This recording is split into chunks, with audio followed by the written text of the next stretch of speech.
여러분 지금 신앙생활을 어떻게 하는가에 대한 어떤 기초적인 안내를 안내를 드리는 설교를 하고 있습니다. 우리는 한 사람의 종교인이 되는 것이 목표가 아니라 하나님 아버지와 자녀와의 관계가 회복되어서 하나님과 친밀한 관계를 누리는 것이, 즉 아버지와 회복된 아들과 딸의 그 사랑의 관계를 누리는 것이 하나님께서 우리를 부르신 많은 이유 중에 아주 핵심적인 이유입니다. 이 사랑의 관계를 계속해서 강조하는 이유는 교회가 하나님께서 우리를 부르신 많은 일들에 집중하다가 이 관계 안에 있는 이 풍성한 사랑을 잃어버리고 결국 하나님께 순종했는데 하나님께 불순종하는 상태가 되어버리는 이상한 상태가 되기 때문에 그렇습니다. 그런데 신앙생활을 한다는 것은 무엇보다도 하나님과의 관계 안으로 하나님과의 인격적인 교제를 나누어야 한다라는 것이 명확한 겁니다. 한번 생각해 보십시오. 부모와 여러분의 자녀들이 자기 일은 잘해요. 그런데 부모와 교제하지 않는, 부모를 만나려고도 하지 않고 부모와 대화하지도 않고 부모와 사랑의 관계를 누리지도 않는 그런 자녀가 있다고 생각하면, 여러분 자녀는 잘 키웠지만 그 자녀가 내 자녀입니까? 하나님은 그런 자녀 원하지 않으시고 관계가 있는, 하나님과의 사랑의 관계가 있는 그 관계, 그 자녀를 원하십니다. 그런 의미에서 지금 말씀을 나누고 있고, 또 그런 의미에서 지난주에 텐텐텐 숙제를 드렸습니다. 혹시 다들 잘 하셨으리라고 저는 믿습니다. 네, 저도 열심히 숙제를 했습니다. 다행히도 매일매일 적을 수 있는 다이어리가 있더라고요. 그래서 여기는 비어 있는데 네, 이렇게 열심히 해서 열심히 했습니다. 네. 우선 우리는 그래서 계속해서 이제 이 말씀을 통해서 하나님과 교제하는 방법에 대해서 나누려고 합니다. 우선 우리는 이 성경을 하나님의 말씀이라고 합니다. 성경 안에는 여러 곳에서 이 말씀을 잘 따라야 한다, 말씀을 모르면 안 된다라고 하는 구절들이 많이 있습니다. 그래서 우리 교회도 표어가 뭡니까? 이거 빼먹으면 안 되더라고요. 시편 119, 말씀을 삶으로 써가는 교회. 신앙생활은 말씀과 뗄래야 뗄 수가 없습니다. 문제는 우리가 성경을 잘 모른다라는 것에 있는 거죠. 그리고 또 오늘 2단에 대한 설교는 아니지만 이 2단의 전략이 또 이 말씀과 관련이 있어요. 2단의 전략을 잘 알아야 됩니다. 그러니까 2단도 처음 접근은 어디에서 하냐면 말씀에서 시작합니다. 이렇게 물어보잖아요. 혹시 이런 말씀 아세요? 성경에 이런 말씀이 있다는 걸 아세요? 그러면 잘 모른다고 대답하면 그 다음에 논리가 뭡니까? 말씀을 알아야 구원받습니다. 이렇게 말합니다. 그러면서 말씀 잘 모르니까 우리에게서 와서 공부하시죠 라고 인도합니다. 그리고 결국에는 그 말씀을 바르게 해석해주는 인도자가 있다 그러면서 자기의 교주들을 따라가게 합니다.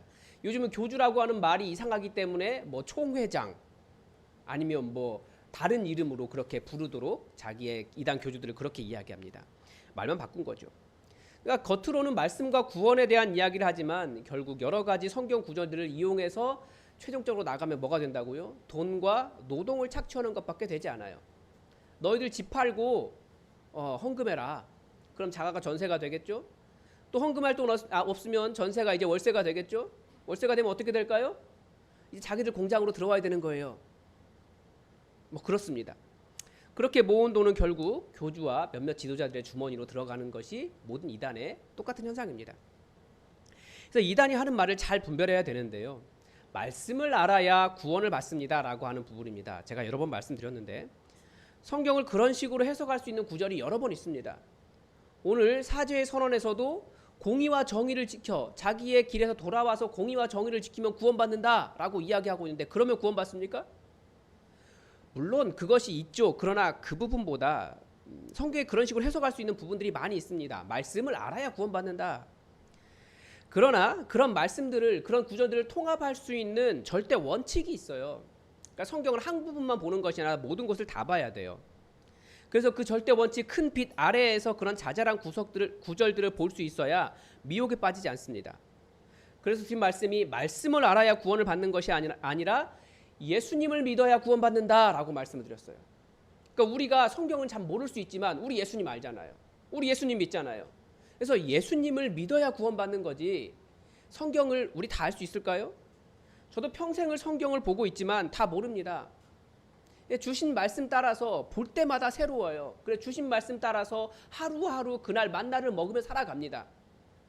그거지 우리가 성경을 다 알아야 된다? 그렇게 말하면 바리새인들이 구원의 첫 번째 1등이 되니까요.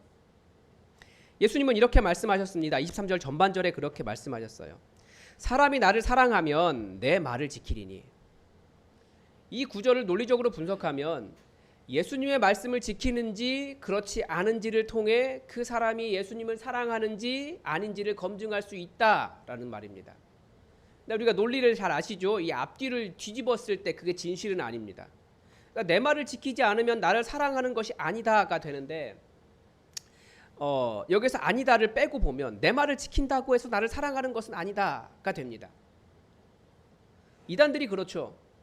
성경을 지키려고 하지만 그들에게는 누가 없습니까? 예수 그리스도가 없어요. 그래서 이단들이 가진 성경에 대한 열심은 성경을 이용하는 것이지 예수님과 관계가 없습니다. 하나님과 관계를 맺지 않는 거예요. 마치 바리새인들이 말씀을 잘 지키고자 많은 율법을 만들어냈지만 그들이 하나님은 사랑하지 못한 것과 똑같습니다.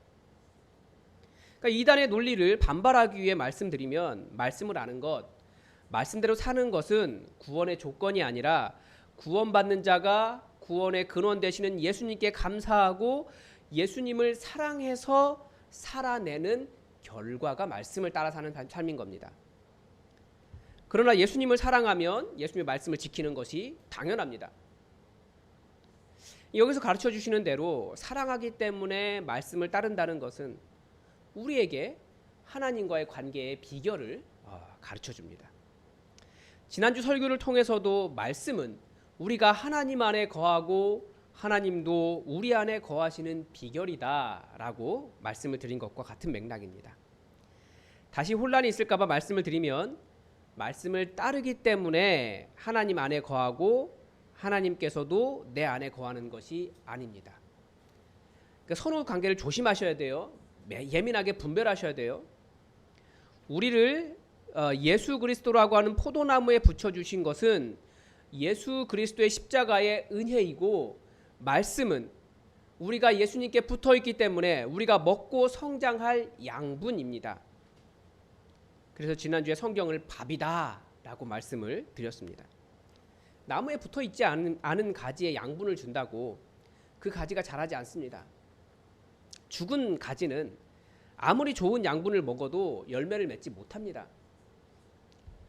그러나 이 열리는 그 반대의 경우도 마찬가지입니다. 아무리 원 나무에 붙어있는 가지라고 할지라도 그 원 가지에서 양분을 받아내지 못하면 성장하지도 못하고 열매를 맺지도 못합니다. 그런데 덧붙임을 받았지만 어떻게 양분을 얻을 수 있습니까? 그 양분이 바로 말씀이라는 거예요. 그리고 그 양분을 받을 수 있는 연결고리가 예수님을 사랑하는 것입니다. 물론 이런 식으로 비유하면 예수님이라는 가지에 연결되는 것이 꼭 사랑만 있습니까? 뭐 믿음도 있고 다른 것들도 있을 수 있겠죠. 맞습니다. 그러나 이것은 뭐와 비슷하냐면 지난주에 본 말씀처럼 바람이 어디에서 불어서 어디로 가는지 알 수 없는 것처럼 똑같이 같이 갑니다. 공식화할 수 있는 것이 아니라는 거예요. 그러나 예수님을 믿는 사람은 예수님을 사랑하고 또 예수님을 사랑하는 사람은 예수님의 말씀을 따라 살고 또 그런 사람들은 성부 하나님께서 사랑하시고 또 성부 하나님을 사랑하고 그래서 믿음의 열매를 맺어간다라는 것이 신앙의 원리입니다. 또 동시에 하나님을 잘 모르는데 하나님을 사랑할 수가 없습니다. 그러니까 이게 서로 같이 가는 거예요. 사랑하면 말씀을 지키고 또 말씀을 지키면 사랑하고 또 하나님을 모르면 말씀을 지킬 수 없고 하나님을 알아가면 알수록 더욱더 말씀을 지키게 되는 이게 계속 같이 간다라는 거예요. 사랑과 말씀이 어느 것이 먼저다라고 말할 수 없을 정도로 이 사랑의 관계와 말씀은 함께 커지고 함께 합니다. 다시 정리하면 사랑의 관계가 교제고 그 사랑의 관계는 말씀을 통해서 이루어지고 사랑의 관계가 있는데 말씀이 없을 수 없고 말씀이 없는데 사랑의 관계가 형성되지 않는다라는 겁니다. 그러니까 여러분 성경을 열심히 보셔야겠죠. 지금 말씀을 왜 봐야 되는지 또 어떠한 마음 자세로 성경을 봐야 되는지 말씀을 드렸습니다. 그러면 이제 우리가 다 아는 이야기지만 다시 한번 점검을 해보면 좋을 것 같아요. 우리는 말씀을 어떻게 누릴 수 있을까요? 말씀을 통해 어떻게 하나님과 교제를 나눌 수 있을까요? 첫 번째는 통독이죠. 우선 성경은 한 사람이 기록한 것이 아닙니다. 그리고 한 시대에 기록한 것도 아닙니다. 또 성경의 주제가 딱 하나로 이거다라고 말하기도 어려울 정도로 다양한 인간의 삶 거의 모든 부분을 다 담아내고 있습니다. 또 이 양식이라고 하죠. 장르에 있어서도 어떤 곳은 역사 기록처럼 보이기도 하고 또 어떤 부분은 설교처럼 보이기도 하고 또 어떤 부분은 노래도 담겨 있습니다. 또 어떤 부분은 옛날에 이런 일이 있었습니다 라고 하는 식으로 되어 있습니다. 그래서 통일되어 있지 않은 것처럼 보이지만 읽으면 읽을수록 딱 이거다라고 말할 수는 없는 어떤 일관성이 있어요. 하나님을 만나는 거죠. 그 말할 수 없는 일관성이 왜 발생할까요? 아니면 왜 모를까요? 성경 전체를 우리가 보지 못하기 때문입니다. 그래서 첫 번째 필요한 것이 우리는 성경 전체를 큰 눈으로 볼 줄 알아야 됩니다. 그러니까 세부적인 내용뿐만 아니라 성경 전체가 주는 하나님의 사랑과 우리를 구원하시는 예수 그리스도에 관한 그 메시지를 우리가 성경 전체를 통해서 보아야 된다는 겁니다. 이것은 성경 전체를 다 볼 때, 성경 전체를 조망할 때 더 잘 보입니다. 그리고 이 전체를 조망할 수 있는 시각을 드리려고 지난번에 성경적 세계관 시리즈를 설교를 했습니다. 성경을 이렇게 다 읽는 것을 통독이다라고 이야기합니다. 통째로 읽는 거죠. 하루에 한 15분에서 20분 정도를 할애하시면 1년이면 성경을 한 번은 다 읽을 수 있습니다. 그래서 성경을 일독하는 일이 얼마나 어려운지 다 아실 거예요. 그래서 우리가 내년에는 교회 전체가 최대한 힘을 내서 함께 성경을 한번 다 읽고 한 해를 시작하는 일을 한번 해보려고 해요. 그래도 자기 나이만큼 성경을 한 번씩 읽어야 되는 것 아닙니까? 네, 그렇습니다. 네. 기준이에요. 갑자기 왜 웃으시죠? 농담이 아닌데. 아멘. 네, 감사합니다. 네, 성경 통독을 어렵게 하는 문제가 뭐냐면 이 성경이 짧게는 2000년, 길게는 한 5000년 정도 전의 이야기를 하고 있습니다. 그러니까 문화, 지리, 언어, 넘어야 될 장애물들이 많이 있어요. 그 간격을 넘어가는 것이 어렵기 때문에 배경에 대한 약간의 지식이 있어야 그나마 좀 어렵지 않게 넘어갈 수 있습니다. 또 우리를 힘들게 하는 게 뭐냐면 제사 이야기 이런 거 나오잖아요. 제사 이야기나 역사 이야기 볼 때 이게 내 삶과 무슨 관계가 있는가? 라고 하는 생각이 들면 또 다시 어렵게 느껴집니다. 그리고 도대체 이해가 안 돼요. 대체 이게 무슨 뜻인가? 이럴 때 어렵죠.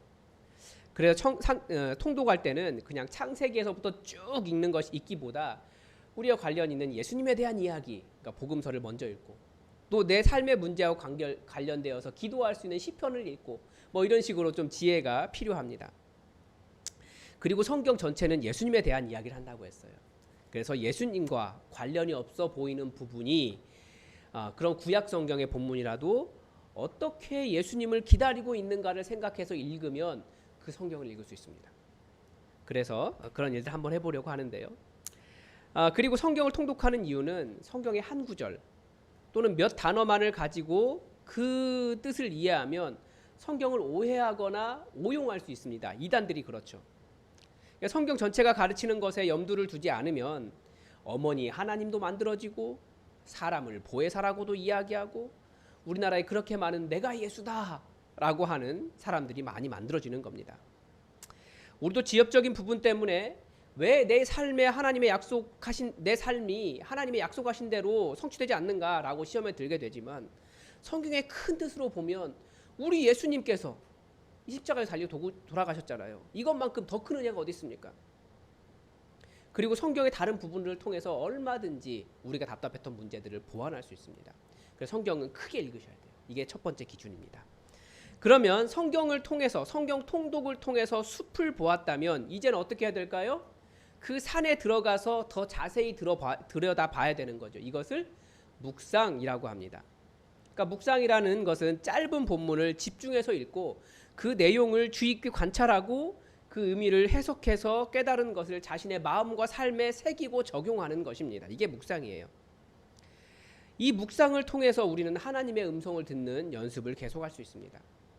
성경이 글이 아니라 내게 말씀하시는 하나님의 음성이 되도록 하는 겁니다. 이게 중요해요. 성경은 이 하얀 건 종이고 검은 건 글씨가 아니에요. 성경을 통해서 지식을 얻는 게 아니에요. 성경은 하나님의 소리, 하나님의 음성을 내 영으로 드러내는 거예요. 그렇게 될 수 있어요. 교회의 전통마다 말씀을 묵상하는 방법을 다양하게 개발해서 사용하고 있습니다. 이 영성 전통에서는 렉시오 디비나라고 해서 거룩한 독서, 거룩한 읽기를 성경을 통해서 합니다. 예수회는 영신수련이라고 영성수련 방식으로 예수님의 성경 본문을, 예수님에 관한 성경 본문을 읽고 상상하며 그 속에 들어가서 오감으로 느끼도록 합니다. 한국의 개혁교회, 이제 우리들이죠. 우리들은 어떻게 합니까? 큐티라는 것을 통해서 성경 본문을 묵상하도록 우리는 계속해서 훈련해 왔습니다. 아주 좋은 거예요. 우리 교회도 앞으로 계속해서 큐티를 훈련해 나갈 예정입니다. 이 성경이 가르쳐주는 묵상의 방법은 뭐냐면 시편 1편에 나와 있습니다. 주의 말씀을 하루 종일 읊조리는 겁니다. 다른 부분에서도 뭐라고 이야기하냐면 주의 행하신 큰 일을 내가 하루 종일 읊조리겠습니다 라고 되어 있습니다. 그렇게 말씀을 묵상하면서 이 글이 아니라 성경의 기록자들이 들었던 그 하나님의 음성이 아니라 내게 주신 음성으로 드러내기 위해서 계속 반복해서 입으로 중얼중얼 하는 것이 묵상입니다. 성경이 가르쳐주는 읊조리는 겁니다. 저는 지난주에 수요기도의 말씀이었던 잘하였도다 충성된 종아 내가 적은 일에 충성하였음에 내가 많은 것을 내게 맡기리니 내 주인의 즐거움에 참여할지어다 라는 구절을 계속해서 마음속에 새기고 읊조렸습니다. 그러니까 읊조릴 때마다 깨달음이 되고 예수님께서 저에게 직접 하신 말씀이 되었고 제 삶에 적용할 것이 떠올랐고 더 겸손하게 하나님께 충성할 이유를 발견하게 되었습니다. 이게 말씀을 묵상하는 힘입니다. 묵상할 때 주의할 점도 있습니다. 성경을 묵상하다 보면 자꾸 내 문제에 빠지게 돼요. 내 문제에만 집중하게 됩니다. 그러나 더 중요한 것은 우리가 성경을 묵상하는 이유가 뭐라고요? 그 안에 계신 나의 주인이신 예수님을 발견하고 예수님께 순종하기 위해서 말씀을 보는 겁니다. 내 삶에 이것이 이루어지기를 강력히 원합니다 라고 하는 기도에서 멈추는 것이 아니라 주님께서 그렇게 말씀하셨기 때문에 제가 순종하겠습니다. 나를 쳐서 복종시키는 과정이 묵상입니다.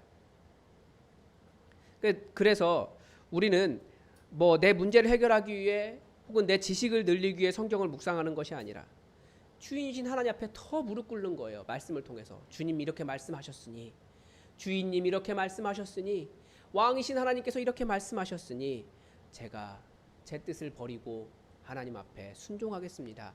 그게 묵상입니다. 또 세 번째 단계는 연구입니다.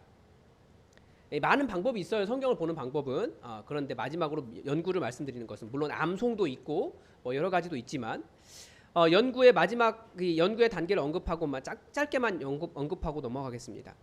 말씀을 더 자세하고 정교하게 듣는 겁니다.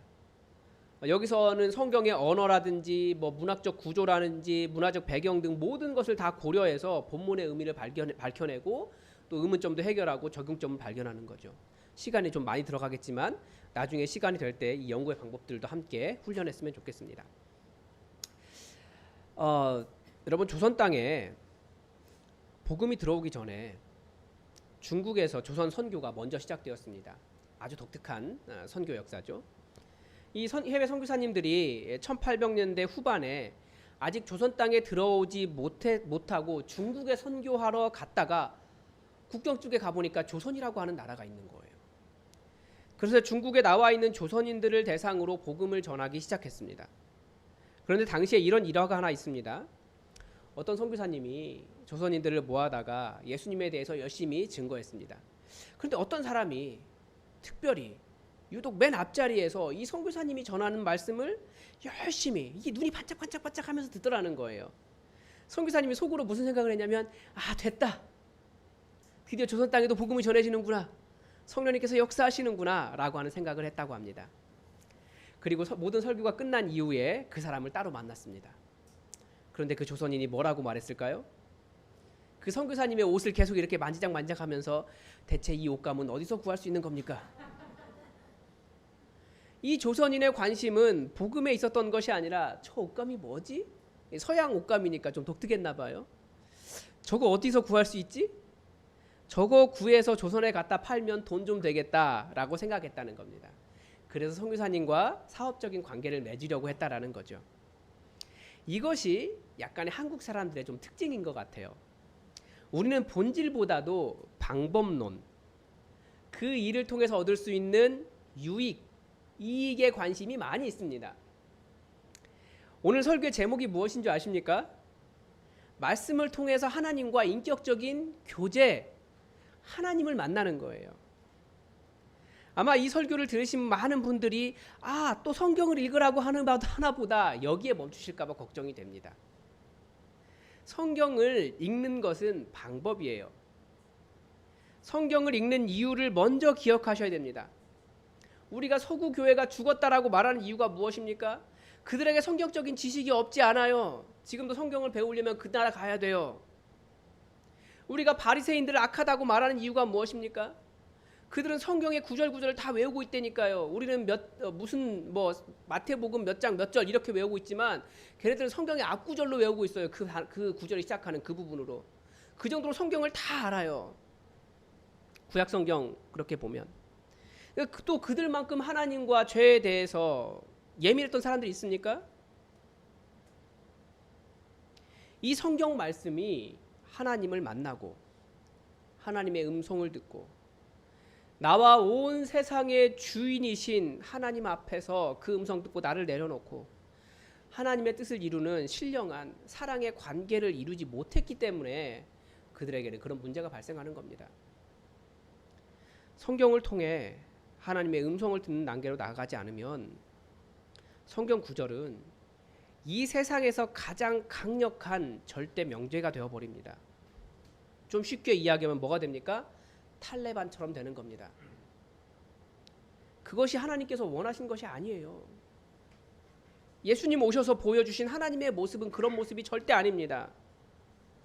여러분, 우리가 성경을 읽는 이유는 하나님을 만나는 통로이기 때문에 그렇습니다.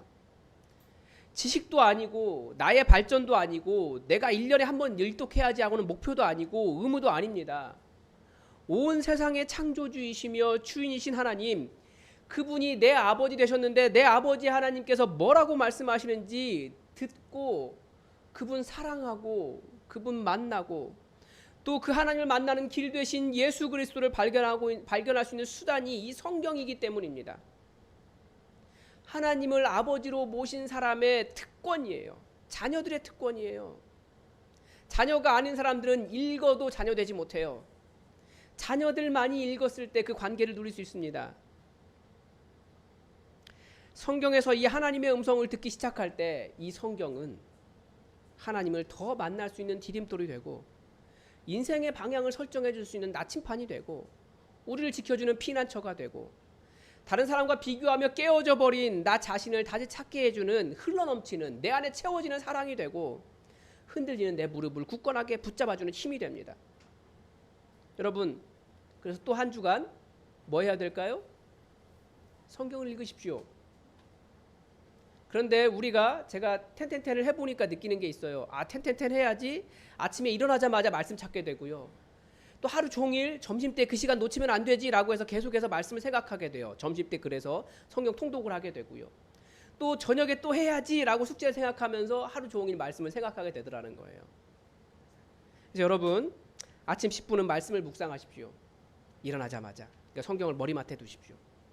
또 점심 10분은 성경을 통독하는 데 사용하십시오. 1년에 일독한다 생각하시고 15분에서 20분 정도 사용하셔도 괜찮습니다. 꼭 10분만 이야기하는 게 아니에요. 하나님과 교제하다 보면 더 늘어나요. 저녁 10분은 하나님 앞에 더 깊은 기도로 하루를 정리하며 또 내 인생을 맡기며 다음 날을 준비하는 기도로 나아가십시오. 하나님을 만나는 이 일에 여러분 집중하면 하나님께서 여러분을 만나주시고 더 교제를 깊어지게 해주실 겁니다. 그리고 아주 중요한 원리가 한 가지가 더 있습니다. 오늘 본문은 예수님의 제자 중 한 사람이 가룟 아닌 유다가 예수님은 왜 이렇게 훌륭한 진리들을 우리에게만 가르쳐 주시고 또 예수님은 당신이 하나님 되심을 왜 우리에게만 가르쳐 주시고 세상 사람들에게는 하지 않으십니까? 라고 하는 질문에 대한 대답이었습니다. 그 대답이 26절이에요. 성령님께서 오시면 내가 말한 것의 의미도 깨닫게 되고 성령님께서 가르쳐 주시고 말씀하실 것이다. 나는 제자들 너희들에게만 가르쳤지만 너희들이 주의 말씀 가지고 다른 사람에게 가면 너희가 가르치는 것이 아니라 성령님께서 그 사람들을 가르치실 것이라는 거예요. 그렇기 때문에 너희에게만 제대로 해도 충분하다라고 말씀하신 거죠. 그러니까 우리는 그런 마음이 있어요. 내가 성경 본다고 뭐 좀 아나? 아니면 내가 성경에 배경 지식도 없고 저를 잘 모르는데 그렇게 많이 읽어도 뭐 무슨 소용이 있나라는 생각을 할지 모르겠지만 읽지 않는 것이 문제지 읽으면 성령님께서 깨닫게 해주십니다. 성경을 읽으십시오. 우리는 착하게 살려고 해요. 그런데 그 착하다라고 하는 그 기준 틀은 어디서 나옵니까? 세상 풍조예요. 우리는 세상에서 말하는 착하게 산다라는 것을 따라 살려고 하는 사람이 아니라 하나님의 뜻대로 살려고 하는 사람들입니다. 하나님의 뜻이 어디에 있습니까? 성경에 있습니다. 읽지 않으면 몰라요. 그러나 읽으면 성령님께서 깨닫게 해주시고 만나주십니다. 여러분, 읽어야지 이걸 안 읽은 겁니다. 여러분, 읽으십시오. 성령님께서 말씀하십니다. 기도하겠습니다. 하나님, 오늘 말씀을 통해서 하나님을 만나고 이 온 세상의 주인이신 하나님을 아버지로 모시는 은혜가 있다라고 하는 이 교제의 방법을 배웠습니다. 하나님, 우리가 말씀을 읽을 때에 주님 말씀하여 주시고 깨달아 알게 하여 주시고 가르쳐 주시고 예수님을 발견하게 하여 주시고 하나님의 음성을 듣게 하여 주시옵소서. 말씀을 읽어야지에서 멈추지 않게 하시고 구체적으로 시간을 내어서 말씀을 읽도록 우리 마음을 움직여 주시옵소서. 주께서 또 한 주간 주의 말씀과 함께 동행하는 우리 삶이 되게 하시길 원하오며 예수님의 이름으로 감사하며 기도드립니다. 아멘.